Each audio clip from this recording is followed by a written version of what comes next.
J'ai posté Mesdames et messieurs, un mot de bonjour, j'espère que vous allez bien. Heureuse année 2025 à chacun, à chacune, à toutes et à tous. On vous souhaite santé, beaucoup d'argent, prospérité et tout ce que vous voulez pour vous-même. Nous démarrons avec les podcasts El Media et pour ces premiers numéros, j'ai avec moi aujourd'hui Monsieur Dekpe et Tonton Max avec ces deux jeunes qui travaillent énormément, qui sont des exemples dans le pays en termes de bons usages du numérique, d'Internet, en termes de comment trouver de l'argent et où le trouver avec Internet. Ce sont des exemples pour nous au pays, ce sont des exemples pour nous en Afrique. Nous parlerons des influenceurs TikTok. Donc, restez câblés avec nous. Monsieur Debet, bonjour. Bonjour, j'espère que ça va. Ça va. Oui. On veut parler des influenceurs et influenceuses TikTok, sans accuser quelqu'un, ni personne. La dernière fois, un grand artiste du Bénin demandait à ce qu'on stoppe les réseaux sociaux TikTok à partir d'une certaine heure au Bénin. J'irai plus loin en demandant est-ce qu'il faut supprimer TikTok au Béninois? Monsieur Lekpe. Bon, je trouve qu'il faut pas. Je trouve qu'il faut pas supprimer TikTok au Béninois. Ça ne sert à rien de supprimer. C'est une liberté en fait. Donc ça ne sert à rien de supprimer TikTok au Béninois. Ça ne sert à rien de nous enfermer dans ça. Par contre, ce serait bien de réguler tout ce qu'on poste aujourd'hui sur TikTok au Bénin. J'ai remarqué que je crois que c'est l'ancienne OCRC qui a une nouvelle dénomination maintenant. Faisait bien ce boulot là pendant un certain temps, mais après bon, je ne sais plus comment ça se passe. Mais il faut qu'on puisse surveiller et qu'on parle aussi à ces créateurs de contenu là qui créent du contenu sur TikTok aujourd'hui. On a l'impression que il y a une grande partie de ces créateurs de contenu qui se croient au marché quand ils arrivent sur TikTok. C'est des règlements de compte, c'est du contenu obscène et tout ça dans nos langues. C'est accessible à tout le monde et tout le monde veut suivre ça. Parce que ce sont des potins, parce que c'est la vie des autres, c'est du béret, on est rentré à la maison, on veut se divertir un peu, on tombe sur l'affaire de quelqu'un d'autre qui ne nous concerne pas. Donc on a bien envie de suivre, de constater, de remarquer en fait ce qui se passe et tout. Mais en fin de compte, quand on s'assoit, quand on fait le point, est-ce que ça nous sert réellement? Non, ça ne nous sert pas. C'est là où je rejoins Richard Flash qui dit, j'appelle son nom, qui dit qu'à partir de 22h, il faudrait couper TikTok au Béninois parce que c'est le moment où ces gens-là voient qu'ils ont de l'audience, il y a des gens qui viennent suivre TikTok, ils ont quitté le boulot, ils ont fini de préparer la cuisine et tout ça et ils sont en famille ou ils sont seuls dans leur chambre, ils allument TikTok juste pour se divertir, ils tombent sur des histoires comme ça, sur des lives à pas d'heure et ils y restent jusqu'à des heures indues. Il faudrait qu'on arrive à réguler ce que les gens se disent sur les réseaux sociaux aujourd'hui. Qu'on ne soit pas à insulter les autres, qu'on ne soit pas à donner de fausses informations, mais qu'on soit plutôt à être des personnes, à être des créateurs de contenu qui éduquent la population, qui donnent de bonnes informations, qui divertissent. Ça peut être de l'humour, ça peut être d'une autre manière, mais ne pas ramener en fait des problèmes d'autrui dans un cadre qui ne s'y prête pas du tout. Un cadre public où le monde entier a accès. Voilà, qui ne s'y prête pas du tout et ça part à la dérive à tout moment. Non, je ne crois pas. Ça ne devrait pas. Sans citer de nom ou pointer du doigt quelqu'un ou quelqu'une, et justement, nous ne sommes pas au tribunal ici, mais on a remarqué qu'il y a certains influenceurs et influenceuses qui font étalage de leur vie privée, qu'elle soit exemplaire ou pas, sur les réseaux sociaux et à en discuter sur des lives à des heures indéfinies. Et ces influenceurs et influenceuses ont de la communauté, des gens qui ont 1 million de peut-être de followers ou au moins minimum 500 000 ou 300 000 de followers. Et ces lives-là, ils se font de l'argent à l'heure ou à la minute près, si je comprends bien le fonctionnement de TikTok. Alors, Monsieur Max Zoumenou, c'est Max Zoumenou, non? C'est ça. Monsieur Max, selon vous, pourquoi ce n'est que de la vie privée qu'on parle? Ces influenceurs, pour la plupart du temps, parlent sur Internet. Est-ce que c'est la vie privée qui est Internet, le public, ou y a-t-il d'autres sujets que ces influenceurs peuvent débattre et qui peuvent être plus utiles, plus intelligents à nos communautés?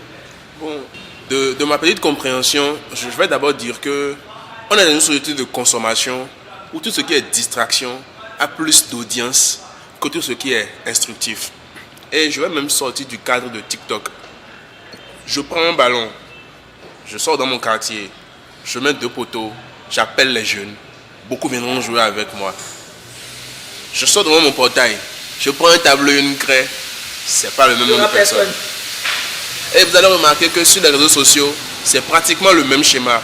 C'est vrai qu'il y a des créateurs de contenu qui sont super instructifs, que beaucoup de gens suivent, mais généralement ce qui distrait, ce qui est sensationnel, que ce soit dans le bon côté comme dans le mauvais sens, ce qui peut rapidement capter l'attention des gens, ce qui fait le buzz, comme on le dit, ça a de la cote, ça a de l'audience. Et TikTok, c'est aujourd'hui la transposition de notre Achapodi.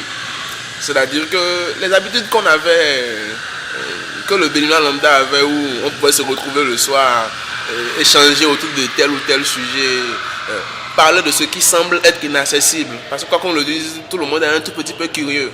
Donc si on se retrouve maintenant en ligne, dans un cadre où techniquement, il y a la loi qui réglemente, mais sur le champ là, il n'y a pas de contrôle, il n'y a pas de limite. Chacun dit ce qu'il veut, chacun fait ce qu'il veut.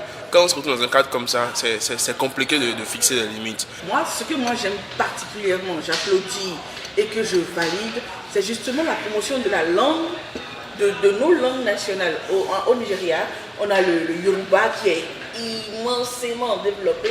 C'est pas seulement, pas avant même Internet, mais avec Internet aujourd'hui, le Yoruba a traversé plusieurs frontières. Et au Sénégal, on a le Wolof, en Côte d'Ivoire, on a quelle langue? Le français ivoirien, le Nouchi. Et le Nouchi, ainsi de suite. Au Bénin, on a justement ces influenceurs qui parlent beaucoup le fond ou le goût, je pense, entre le fond et le goût. Donc, d'une manière ou d'une autre, c'est de la promotion de nos langues nationales, il s'agit. Mais comment vous pensez qu'on pourrait procéder pour les sensibiliser à ce que ce type de sujet qu'ils développent, qu'ils peuvent les modifier, mais quand même ne pas perdre de leurs followers, ne pas perdre de l'argent qu'ils gagnent? Déjà, je veux dire que ma présente intervention n'était nullement pour approuver ce qu'il y a comme dérive au niveau des influenceurs sur TikTok et du mode de fonctionnement. Toutefois, pour être super réaliste, je pense qu'on va essayer, je ne vais pas dire de déplacer le problème, mais de le voir autrement. Pourquoi ne pas plutôt penser, je vais dire ça de façon terre à terre comme ça, à créer de nouveaux influenceurs qui vont dans le sens de ce qui devait être. Parce que factuellement, si vous dites à un TikToker aujourd'hui, change ce que tu fais, si c'est quelqu'un qui fait dans la vulgarité bien sûr, tant que sa vulgarité lui paye et que sa vulgarité lui permet de subvenir à ses besoins à la fin du mois, ce sera difficile pour lui de le changer. Mais après, en fait, il y a quand même de très bons exemples. Ce n'est pas pour faire de la publicité, mais quelqu'un comme la Chichi par exemple, quelqu'un comme Oyono, il est juste dans sa blague, dans Gestapo, dans ses sketchs. Et moi, je me pose même une question. Les enfants n'ont pas de téléphone. Mais presque tous les enfants au Bénin connaissent Gestapo. Oui. Il suffit de le voir en fait dans les écoles, cours primaires, partout. Dès que le jeune homme il sort, tout le monde crie Gestapo. Donc on a quand même un exemple de, même si les gens font de mauvaises choses sur TikTok, voilà quelqu'un qui crée du contenu, qui s'amuse et qui montre dans son contenu des réalités qui sont propres à presque toutes les familles. Un enfant qui rentre à la maison, sa grand-mère qui le gronde, un enfant qui fait la pagaille à l'école. Et ça lui marche super bien. Donc il faudrait peut-être qu'on se dise, on doit avoir de nouveaux influenceurs qui propose du contenu qui reflète beaucoup mieux les réalités de chaque Béninois, plutôt que quelqu'un qui vient parler de sa vie privée, de ses aventures avec tel ou tel homme. En vrai, chacun s'occupe de ses faits. Nous ne sommes pas là pour pouvoir juger la vie de quelqu'un, mais il serait intéressant quand même que sur TikTok aujourd'hui, les personnes qui créent du contenu puissent rester, je vais parler un peu d'éthique, ou bien que ce soit mieux présentable, pas vulgaire comme ce que beaucoup observent. Merci, Monsieur Mas. Monsieur Depé, est-ce que vous êtes d'avis, justement, qu'on ne peut pas leur demander de changer leur sujet d'attraction aujourd'hui, mais créer de nouveaux influenceurs, justement, qui font plus dans l'amusement, certes, mais la promotion de l'éthique et de la morale, parce qu'il va justement de l'image du Bénin que nous présentons à l'extérieur. Mais, avant de répondre à la question, on ne devient pas influenceur. Je sais que vous, sur X, vous avez plus de 25 000 followers et vous êtes aussi un influenceur. Mais on ne devient pas influenceur du jour au lendemain. C'est aussi grâce à des marques qu'on est influenceur. Qu'en est-il pour vous et que pensez-vous justement de la solution que propose M. Max? Alors, pour être influenceur, il faut construire une communauté derrière soi. C'est beaucoup plus ça. En fait, des personnes qui épousent votre manière de voir les choses, des personnes qui épousent votre manière de réfléchir, de suivre l'actualité et tout ce qui va avec. Moi, je suis influenceur sur Twitter, bientôt 30 000 abonnés. Et c'est difficile de suivre parce qu'arrivé à un moment donné, vous vous rendez compte que les personnes changent. D'accord? Ils ne sont peut-être pas du même avis que vous et ils voudraient vous voir dans le même avis qu'eux ou dans la même position qu'eux. Et c'est là où il faut savoir faire la part des choses. Il faut savoir faire la part des choses sur ce que vous pensez réellement, la vision que vous avez réellement, vos valeurs réelles et pouvoir vraiment les suivre au lieu de suivre en fait la masse. C'est ce qui se passe aujourd'hui sur TikTok. Les gens n'arrivent pas à faire la part des choses entre leurs contenus qui sont souvent lifestyle, donc c'est beaucoup plus de la manière d'être, du quotidien qu'ils nous partagent et tout, et leur vie privée réelle. Donc où on a tout un mélange en fait entre le lifestyle et la vie réelle, et ça part en vrille, ça part en couille comme on dit d'habitude. Qu'est-ce qu'on peut retenir à la fin? Parce qu'on sait que sur TikTok, il y a des commerçantes, des dames ou des coiffeuses ou des couturières ou des vendeuses de perruques et autres ou de pagnes qui font sur des lives de la publicité et qui ont de la clientèle sur TikTok. Pour finir avec ce numéro de El Media Podcast, qu'est-ce qu'il faut retenir à la fin? Monsieur Depé, on commence par vous. Je trouve qu'il faudrait déjà appeler les influenceurs qui existent aujourd'hui à faire attention à ce qu'ils nous proposent comme contenu. C'est très important. Il faut les informer sur ce que c'est que le code du numérique et sur ce qu'ils prônent. Il faut les informer sur ce qu'il faut pour proposer du contenu efficace, du bon contenu à nos internautes. Il faut les informer sur ce qu'ils risquent quand ils sont en train de faire ce qu'ils font aujourd'hui. Et après maintenant, il faut promouvoir de nouveaux influenceurs qui vont vraiment dans le sens qu'on veut, dans le sens de l'éducation, dans le sens du divertissement, qui ont des niches, donc ça va être de la news, de l'éducation scientifique, de l'éducation sociale. On a l'exemple de Madame Actu sur TikTok. Voilà, qui ne fait que des news et tout. Donc ce genre d'influenceurs-là, il faut vraiment promouvoir ce qu'ils font. Il faut promouvoir des nouveaux influenceurs qui vont dans ce sens-là, au lieu de garder, en fait, de continuer à rester dans ce qu'on n'a pas là. Alors, Monsieur Max, aujourd'hui, on a l'impression qu'il y a des milliers de jeunes qui semblent désœuvrés, qui apparemment toute la journée n'ont pas à faire. Donc le soir, ils se disent que la journée a commencé. La journée a commencé, mais comment? En suivant les lives des influenceurs dont on parle aujourd'hui sans les accuser. Quelles sont les solutions pour finir justement?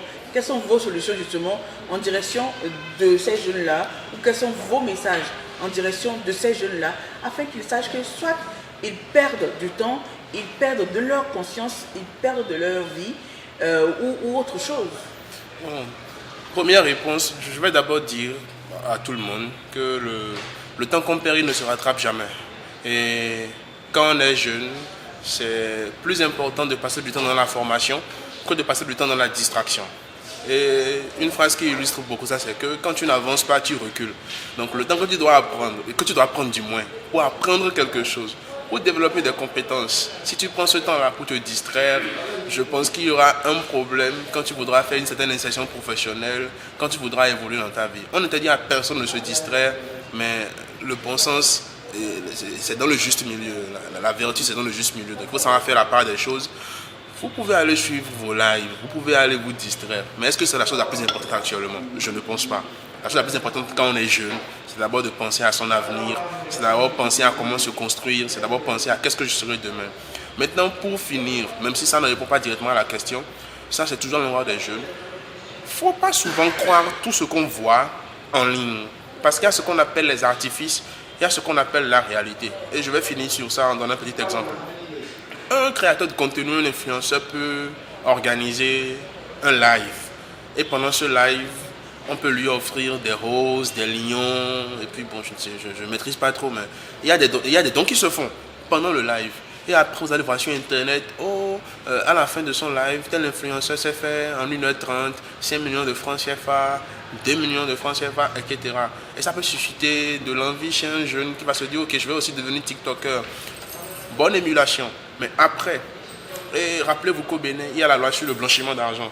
Et on a démontré aujourd'hui que pour blanchir de l'argent, il y a beaucoup de tierces personnes qui passent par le live TikTok pour pouvoir payer des influenceurs. Et quand tu récupères des lions et tout, on a l'impression que tu as gagné 5 millions, mais en vrai, tu n'as pas gagné 5 millions, tu n'as pas gagné 2 millions. Tu as juste blanchi de l'argent pour quelqu'un, tu le récupères dans un circuit légal et tu lui rends une partie, tu gardes une partie. Ce n'est pas des choses qui sont recommandables. Et puis, si quelqu'un veut devenir TikToker, qu'il évite de verser dans ce sens-là. Et aussi que nos influenceurs soient un peu plus transparents dans la manière de communiquer. C'est toujours bien d'avoir de l'argent, mais c'est toujours bien d'avoir de l'argent propre, de l'argent qu'on gagne à la sueur de son front, pour ne pas dérégler un peu les sources de motivation et puis les sources d'envie que tel ou tel jeune pourrait avoir. Et puis je vais m'en arrêter là. Merci. Monsieur Mas et Dekpe, donc Monsieur Mas, Monsieur Dekpe, c'est un plaisir pour moi de vous avoir sur ce podcast El-Media Podcast pour parler justement de l'influence TikTok au Bénin, du sens d'éthique qui apparemment fait défaut. Merci pour vos propositions, merci justement pour la disponibilité. J'espère que nous allons continuer à vous voir sur ce plateau de El-Media Podcast pour que justement nous soyons plus enrichis de vos expériences, de vos conseils. On se dit à la prochaine pour un autre numéro de El-Media Podcast. Merci à vous, internautes, merci à vous qui nous suivez. On dit aussi merci au restaurant King Food situé au carrefour Ciné Concorde à Aquapa qui a accepté de nous prêter ses locaux pour ce numéro de El-Media Podcast.